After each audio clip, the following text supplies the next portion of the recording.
What if your husband won't talk to you? You feel like you want to talk to him, but all you get back is fine and oh and okay or silence. You feel like, man, whatever happened to that guy that would listen to me for hours and just hang on every word? Well, guess what? That guy still is your husband, but you just have to be kind of careful with how many words you dole out to him. So I want to give you 3 suggestions to help you help your husband to listen to you as you talk to him.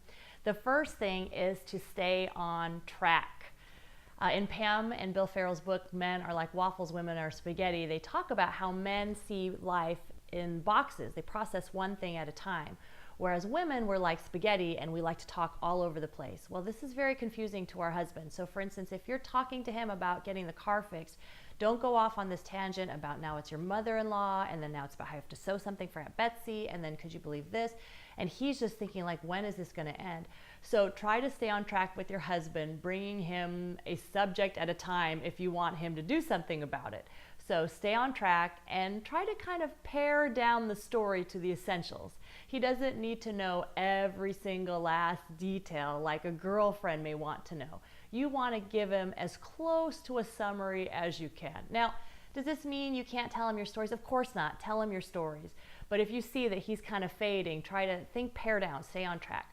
The second thing is to be physically responsive to him.